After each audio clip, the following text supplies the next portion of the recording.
Hello friend, आपके अपने YouTube channel सारांश एजुकेशन पॉइंट में आपका बहुत बहुत स्वागत है। आज मैं आपके लिए चाइल्ड डेवलपमेंट एंड पेडागोगी से कुछ प्रश्न लेकर आया हूं जो कि आपके एग्जामिनेशन में काफ़ी महत्वपूर्ण होंगे। तो सबसे पहला प्रश्न है कि किसी बालक की बुद्धि की वह योग्यता जिसके द्वारा वह अधिगम करता है तथा प्राप्त सूचनाओं को धारण करता है कहलाती है। तो इस प्रश्न का सही उत्तर होगा उत्तर नंबर 4, स्मृति योग्यता। अब बढ़ते हैं अगले प्रश्न पे।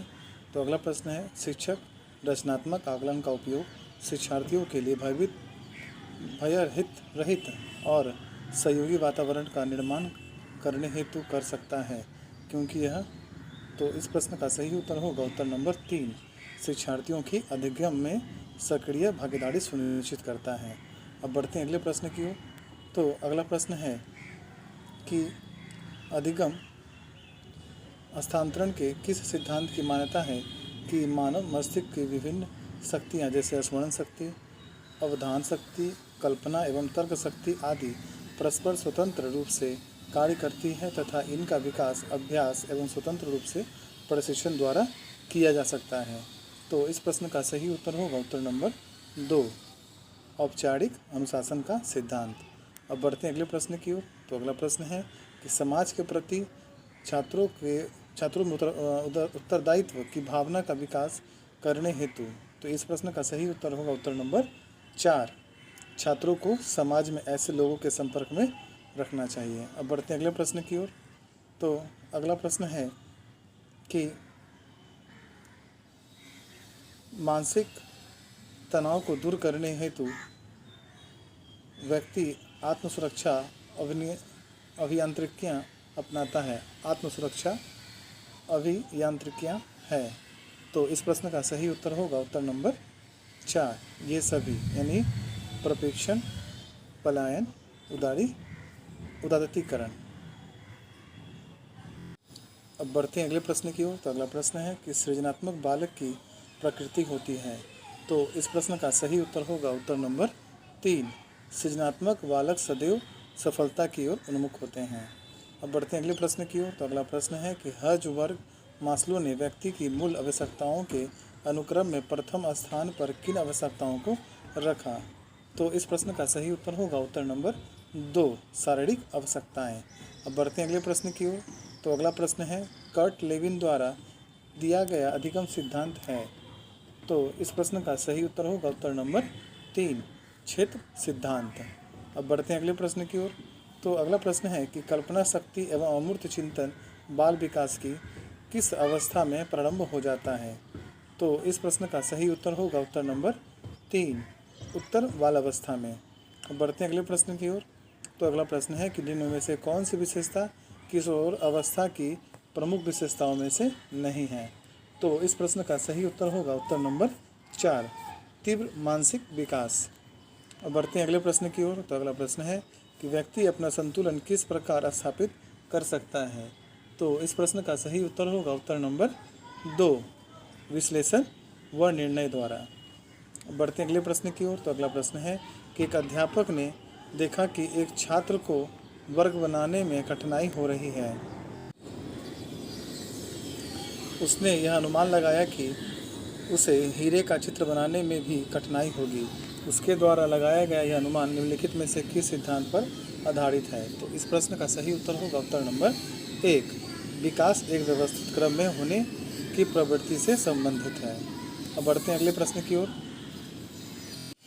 अगला प्रश्न है कि यदि कोई बालक खिलौनों को देखता है और मिट्टी के खिलौने को बनाने का प्रयास करता है और बना भी लेता है तो ऐसे बालक की अभिरुचि होगी।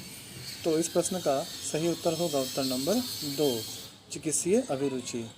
अब बढ़ते हैं अगले प्रश्न की ओर। तो अगला प्रश्न है कि जब पूर्व प्राप्त अनुभव नवीन समस्या को हल करने में सहायक हो तो इस प्रकार का हस्तांतरण कहलाता है। तो इस प्रश्न का सही उत्तर होगा उत्तर नंबर 1, धनात्मक हस्तांतरण। अब बढ़ते हैं अगले प्रश्न की ओर। तो अगला प्रश्न है कि निम्न में से कौन सा विकल्प बाल केंद्रीय उपागम की विशेषता नहीं है। तो इस प्रश्न का सही उत्तर होगा उत्तर नंबर 4, प्रत्येक बालक अपने खुद के पाठ्यक्रम का निर्माण करता है। अब बढ़ते हैं अगले प्रश्न की ओर। तो अगला प्रश्न है कि किशोर अवस्था के विषय में निम्न में से कौन सा कथन सर्वाधिक उपयुक्त है? तो इस प्रश्न का सही उत्तर होगा उत्तर नंबर 4। किशोर अवस्था झंझावातों की आयु होते हुए भी रचनात्मक विकास की भी अवस्था है। अब बढ़ते हैं अगले प्रश्न की ओर। तो अगला प्रश्न है कि सृजनशील छात्र छात्राओं के विशिष्ट शिक्षण हेतु निम्नलिखित उपाय अत्यधिक प्रभावी रहेगा। तो इस प्रश्न का सही उत्तर होगा उत्तर नंबर 4। स्वदेश बढ़त के अवसर पर परामर्श देना। अब बढ़ते हैं अगले प्रश्न की ओर। तो अगला प्रश्न है कि प्रतिभावान बालकों की पहचान करने के लिए हमें सबसे अधिक महत्व। तो इस प्रश्न का सही उत्तर होगा उत्तर नंबर 4। वस्तुनिष्ठ परीक्षणों को देना चाहिए। अब बढ़ते हैं अगले प्रश्न की ओर। तो अगला प्रश्न है कि शिक्षा परिमार्जित करती है। तो इस प्रश्न का सही उत्तर होगा उत्तर नंबर 3। बालक के मूल एवं अर्जित दोनों व्यवहारों को। अब बढ़ते हैं अगले प्रश्न की ओर। तो अगला प्रश्न है कि निम्न में से क्या एक समावेशी शिक्षा का उद्देश्य नहीं है? तो इस प्रश्न का सही उत्तर होगा उत्तर नंबर 4। समर्थ बालकों को निशिक्षित कर देश की प्रमुख मुख्य धारा से जोड़ना। अब बढ़ते हैं अगले प्रश्न की ओर। तो अगला प्रश्न है कि निम्न में से कौन सा विकल्प जोड़ा सुमेलित नहीं है? तो इस प्रश्न का सही उत्तर होगा उत्तर नंबर 4। भाषा वातावरण में एक उद्दीपक एवं B.F. स्किनर। अब बढ़ते हैं अगले प्रश्न की ओर। तो अगला प्रश्न है कि आकलन का प्रयोजन है। तो इस प्रश्न का सही उत्तर होगा उत्तर नंबर 1। सीखने तथा सिखाने की प्रक्रिया में सुधार लाना। अब बढ़ते हैं अगले प्रश्न की ओर। तो अगला प्रश्न है कि ऐसे शिक्षार्थी जिनकी बुद्धि डैश प्रकार की होती है, ज़्यादातर वे भविष्य में वकील, डॉक्टर, दार्शनिक, साहित्यकार आदि बनते हैं। तो इस प्रश्न का सही उत्तर होगा उत्तर नंबर 2। अमूर्त प्रकार की होती हैं। अब बढ़ते हैं अगले प्रश्न की ओर। तो अगला प्रश्न है कि एक बालक पेन और नेप लिखता है, यह बालक किस समस्या से ग्रस्त है? तो इस प्रश्न का सही उत्तर होगा उत्तर नंबर 3। डिस्ग्राफिया। अब बढ़ते हैं अगले प्रश्न की ओर। तो अगला प्रश्न है कि एक शिक्षक के लिए बालक विकास के सिद्धांतों की जानकारी होना आवश्यक है, क्योंकि इसकी सहायता से वह। तो इस प्रश्न का सही उत्तर होगा उत्तर नंबर 4। शिक्षार्थियों की भिन्न अधिगम शैलियों को प्रभावी रूप से संबोधित करता है। अब बढ़ते हैं अगले प्रश्न की ओर। तो अगला प्रश्न है कि अधिगम प्रक्रिया में अभिप्रेरणा का कार्य है। तो इस प्रश्न का सही उत्तर होगा उत्तर नंबर 1। शिक्षार्थियों में अधिगम के प्रति रुचि उत्पन्न करना। अब बढ़ते हैं अगले प्रश्न की ओर। तो अगला प्रश्न है कि प्रत्येक छात्र स्वयं में विशिष्ट होता है, यह कथन दर्शाता है। तो इस प्रश्न का सही उत्तर होगा उत्तर नंबर 3। व्यक्तिगत विभिन्नता को। अब बढ़ते हैं अगले प्रश्न की ओर। तो अगला प्रश्न है कि संतुलन के नष्ट होने की सामान्य भावना और परिस्थिति के किसी अधिक संकटपूर्ण कारक का सामना करने के लिए व्यवहार में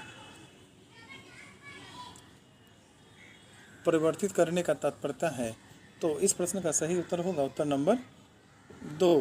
तनाव। अब बढ़ते हैं अगले प्रश्न की ओर। तो अगला प्रश्न है कि चिंतन युक्त अधिगम का लक्षण है। तो इस प्रश्न का सही उत्तर होगा उत्तर नंबर 3। किसी समस्या के समाधान की दशा उपस्थित होना। अब बढ़ते हैं अगले प्रश्न की ओर। तो अगला प्रश्न है कि विभिन्न प्रकार के ब्राहा एवं व्यक्तित्व कारक अधिगम प्रक्रिया को संचालित तथा संपादित करती हैं। तो इस प्रश्न का सही उत्तर होगा उत्तर नंबर 3। साफ सफाई। अगर ये वीडियो आपको पसंद आए तो प्लीज़ लाइक, सब्सक्राइब, कमेंट करना ना भूलें। धन्यवाद।